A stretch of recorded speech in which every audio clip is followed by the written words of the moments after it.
We're going to talk about materials and mix design in this segment, and this is what we're going to talk about. I'm not going to read the whole list for you. We'll go through it. First, we'll do some definitions, though. The ASTM definition is a little rubber deficient as far as most of what of us use.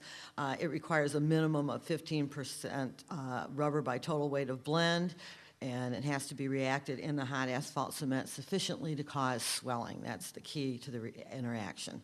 There's a related specification, ASTM D6114.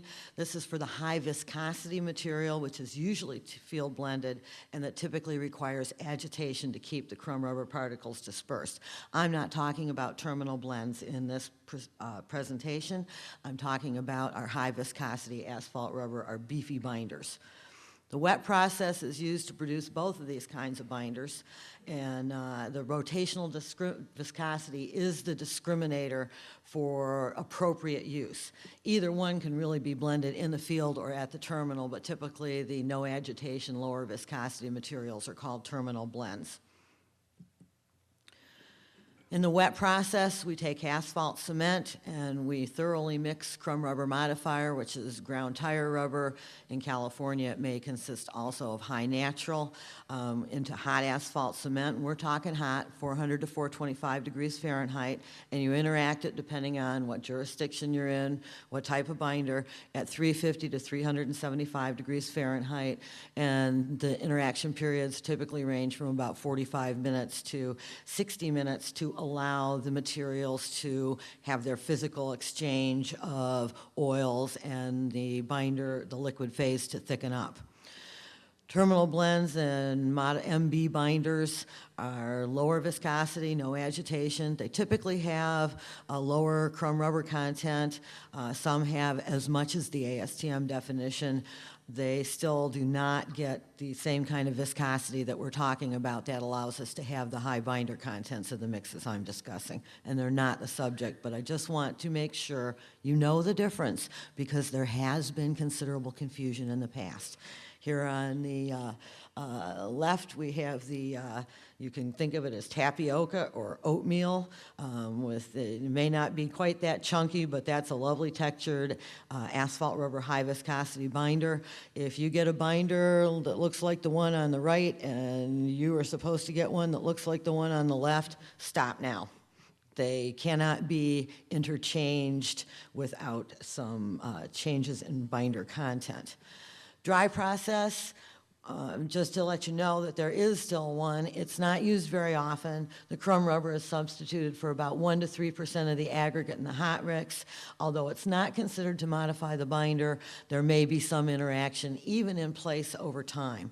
The gradations of rubber they've used for that have ranged from very coarse to very fine. The performance history has been mixed, and that may be related to the mix design. There is some long-term absorption that when you design these kinds of mixes, you have to make sure there's enough binder in there to account for that, but keep them from bleeding. And if you don't have enough binder in there, they may ravel like a bad sweater.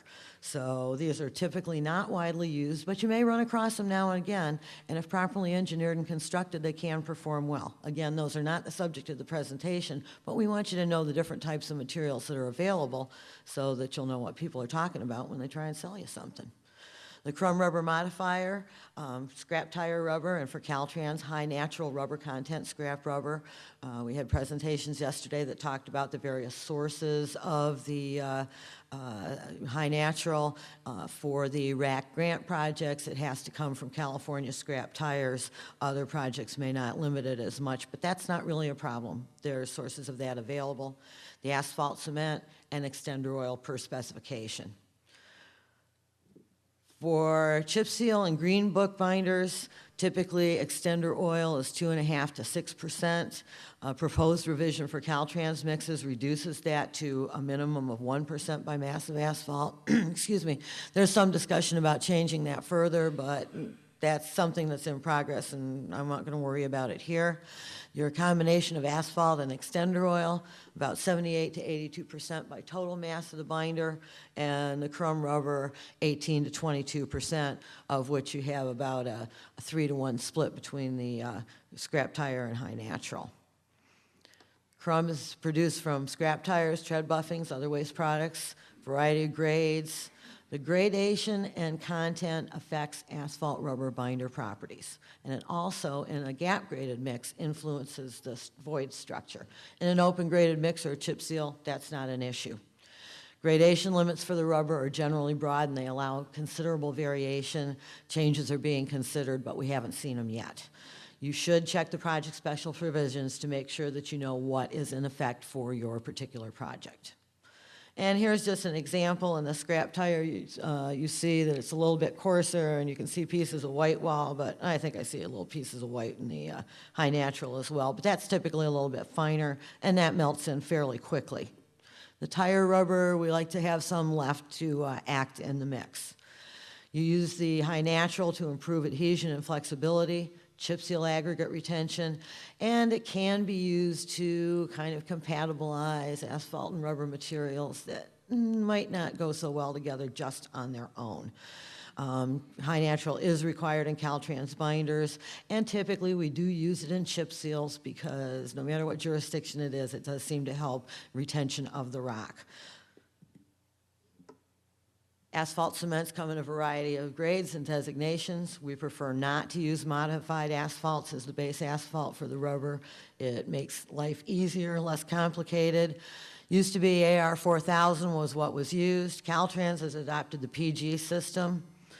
They have designated the 5822 for the colder climates, for high desert and high mountain, and the rest of the state pretty much 6414. Counties and municipalities are not necessarily bound to use these grades, but they may be an indicator of what's available in your area.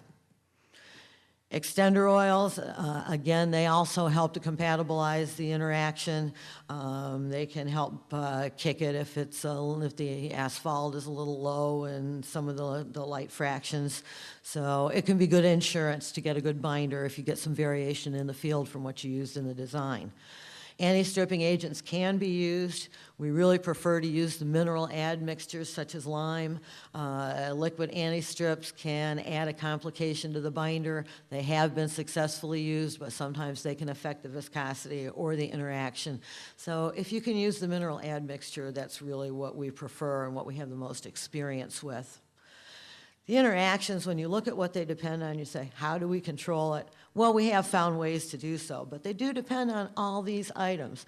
The asphalt cement, the crude source, the grade of it, the rubber type, is it crumb, is it scrap tire, high natural, is it from buffings and tread peel, is it from whole tire, how much rubber you use, the gradation of the rubber you use, how long it's interacted, and what temperature it's interacted at.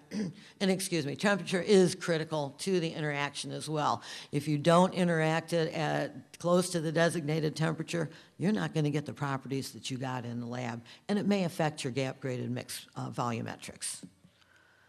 For submittals, the submittals are what you would expect for any kind of material, identification of the suppliers, the types of material. For the chrome rubber, we want to see the gradation of each, again, because that could be an issue when you get to construction. If your voids and your loose mix specimens, when you compact them in the field, are wildly different, one thing that you might check, aside from the aggregate gradation that you're going to check first, is there a big difference in the gradation of the crumb that got used in the field as opposed to what was used in the lab?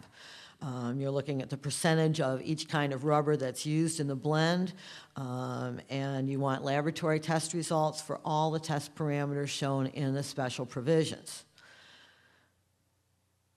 Okay, and the list goes on. You want everything. You want the whole laundry list. You want to know everything that you can about what's in there and what we feel is critical and what is going to be reincorporated into the Caltrans specifications. And what we're teaching our RAT grant applicants is to ask for the binder design profile. You want to know that that binder has been designed to be stable over a 24-hour interaction period, and that you should have a reasonable chance of being able to use that material should there be some unforeseen delay in construction.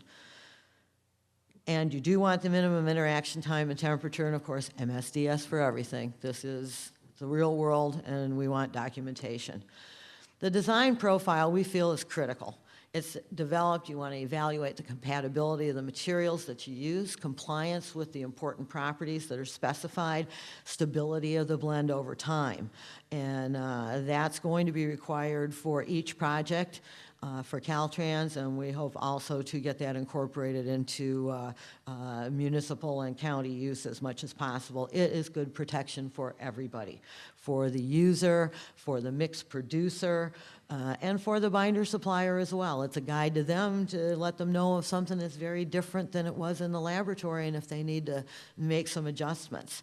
It is appropriate to use previous blend designs, but they should be validated with currently available materials.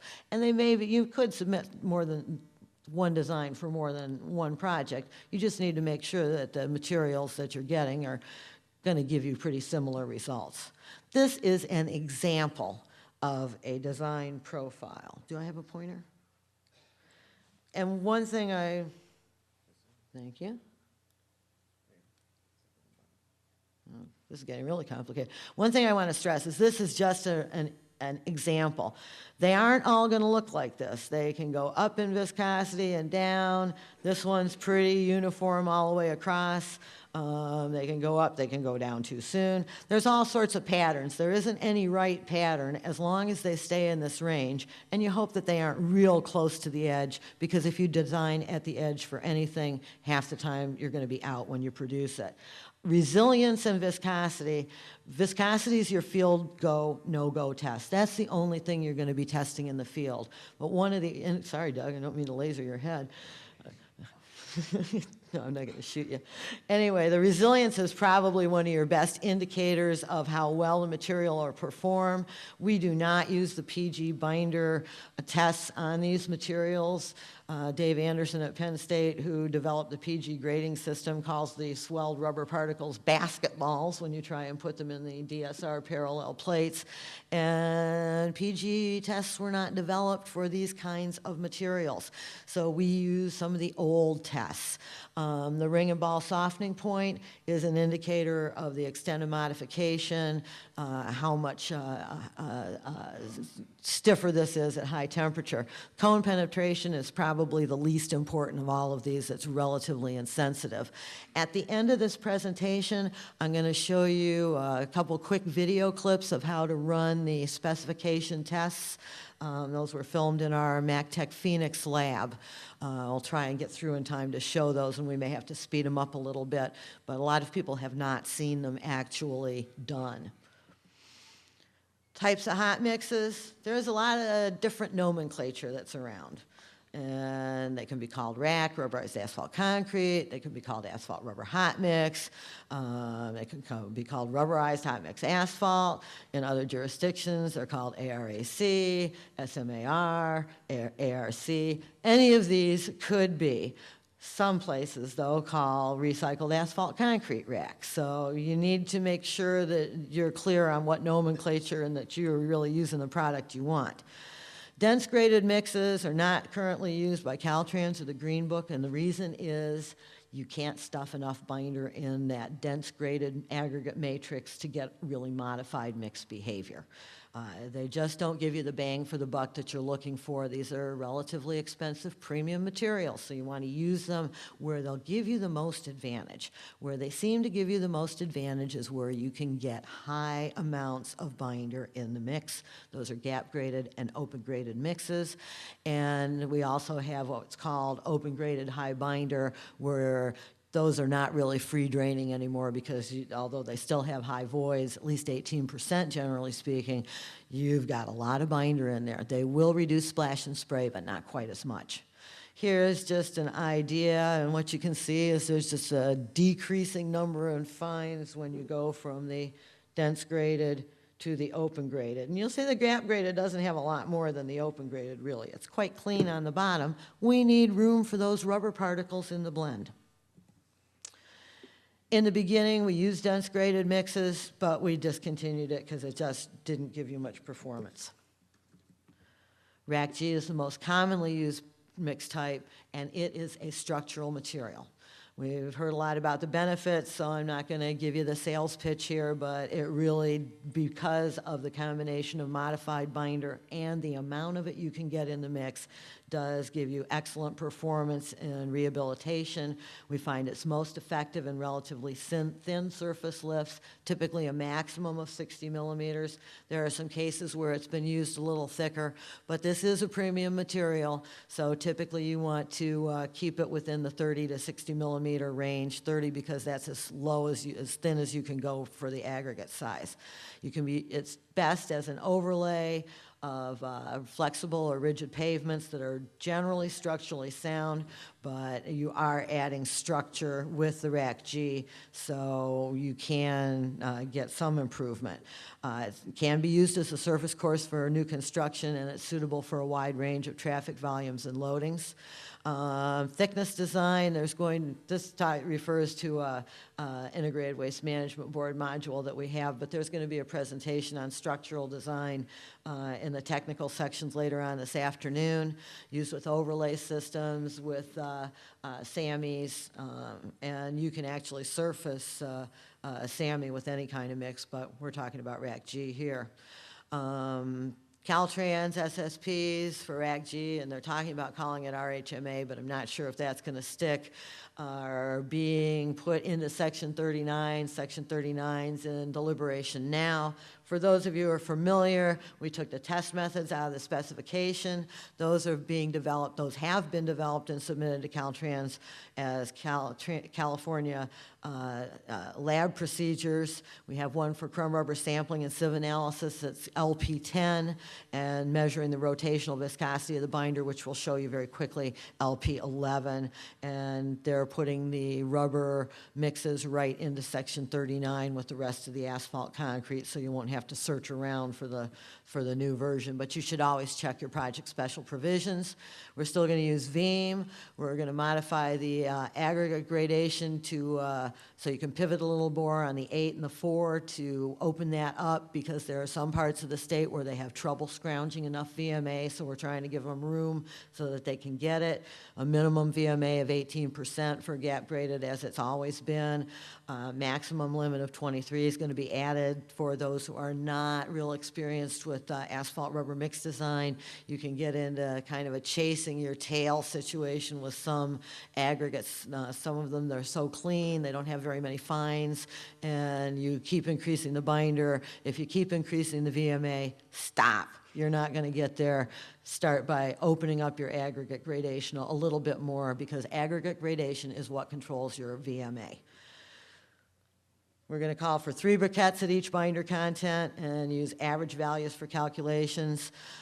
Design air voids content 3 to 5% based on TI and climate, and as designated by the engineer. The desert mixes that call for 6% were not really developed for asphalt rubber binders, and it's awfully hard in the places where they use the desert mixes to meet the combination of 6% air voids and 18% VMA and the minimum binder content of 7% by dry aggregate. You got to leave a mix designer someplace to go.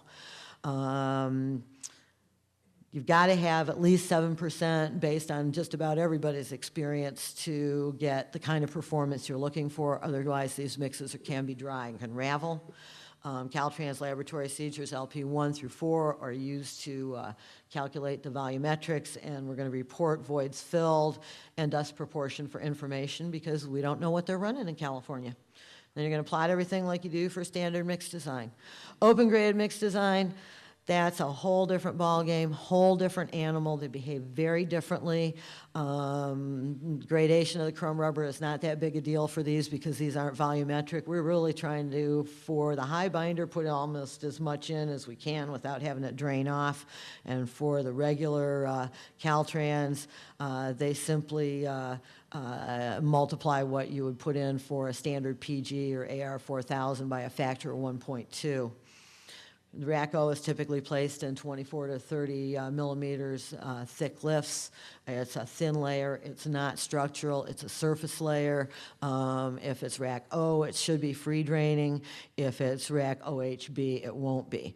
It can be used as an overlay for new construction, but you use it where you've got essentially free flow. You don't want parking. You don't use open graded in a city or a parking lot. It's not going to hold up. It's not made for that. It's very low modulus.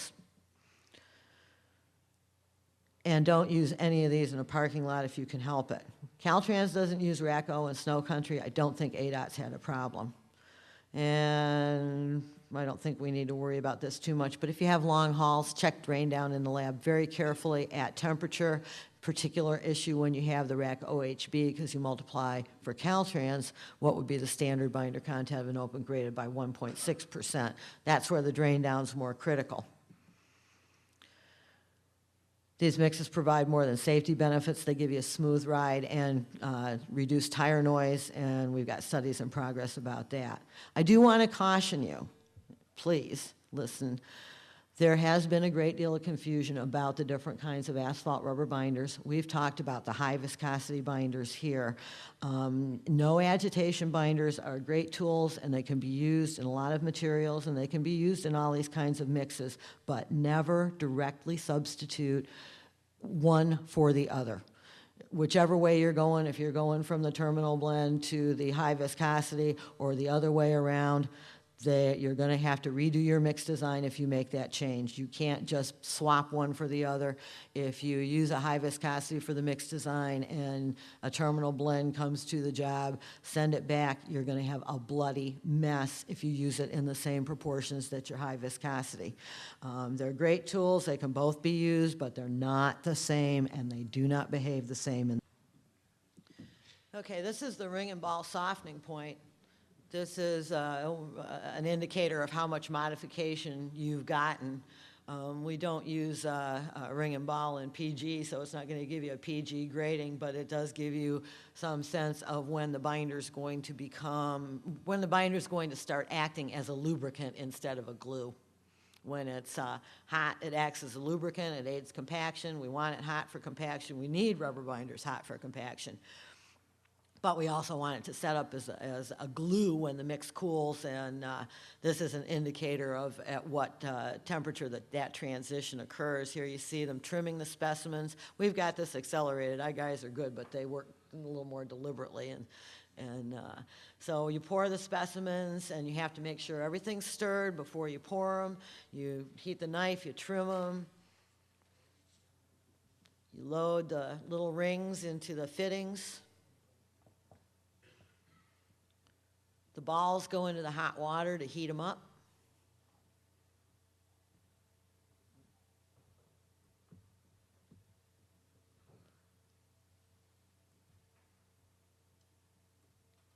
You put the frame in there and put the balls on top of the specimens.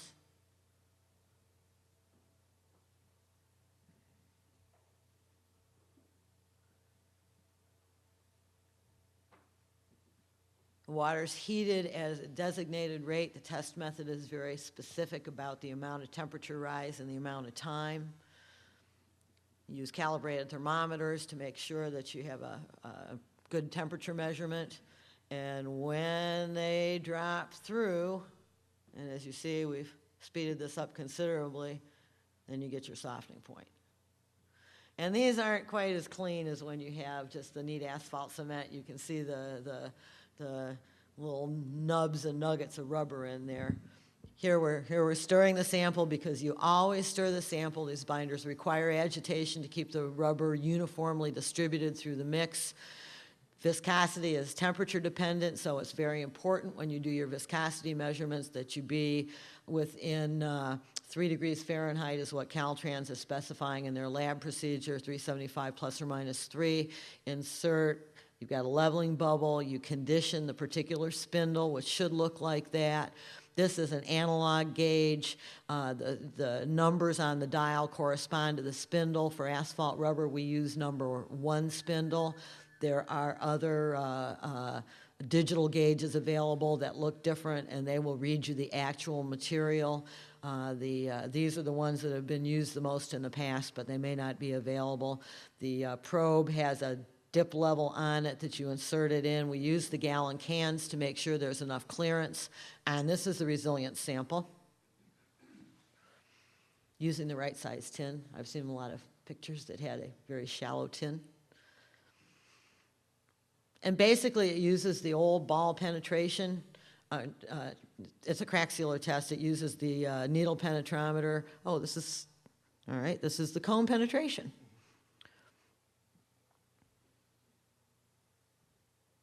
And you use the regular penetrometer with the cone head on it, cone head. Here's the resilience. You put talc on the surface. You bury the ball penetration tool. This is a crack sealer test, ASTM D5329. You embed the ball into the binder, a measured distance.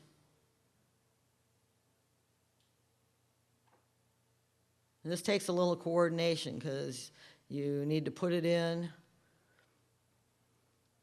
hold it for the right amount of time, and then you release the clutch to let it go. And you'll see, you put it in to the binder. And this is probably your best indication of your performance with respect to resisting reflective cracking and fatigue cracking. And then you let the clutch go, and you see how much it comes up on its own.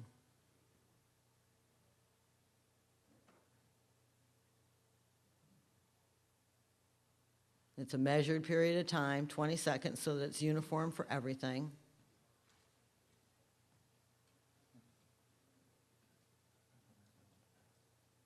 That one just isn't speeding up. That's all right. We're almost done. It's only 20 seconds, right?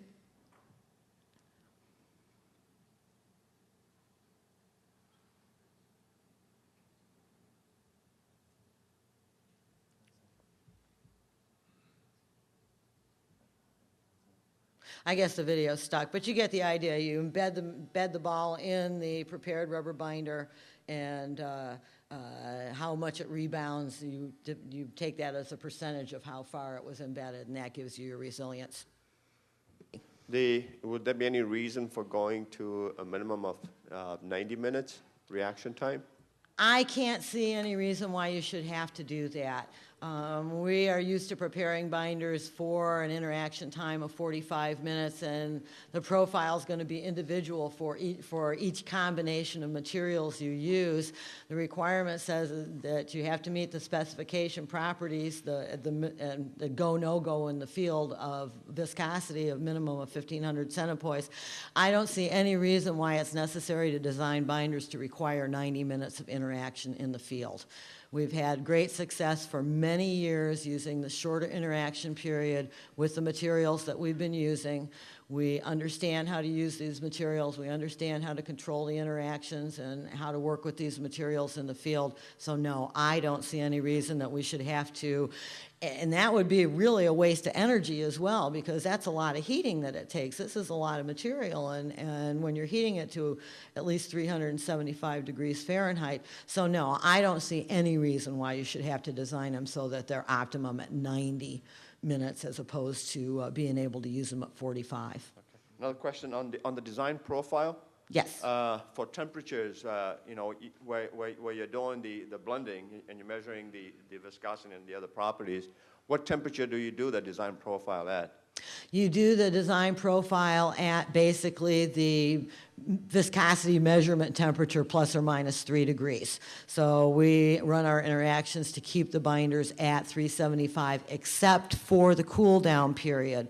In the field, there are requirements that after 4 hours you have to stop heating it. Clearly it doesn't cool when you have large tanks of hot material, so we put them in the oven at a reduced, I think it's 275 degrees Fahrenheit. for the overnight holdover, and then heat it up so that at the 24 hours, it's at the 375 degrees for viscosity measurement and for pouring off samples. So we do try and simulate what you would encounter with a holdover in the field to verify the stability. But other than that, we keep it at the 375 plus or minus 3 degrees. Okay, thank you very much. I'm available at break and lunch if you, well, not lunch today, but I'm available. I'll be here all day. If you have other questions, just accost me in the hall. Thank you. It was a pleasure to be here.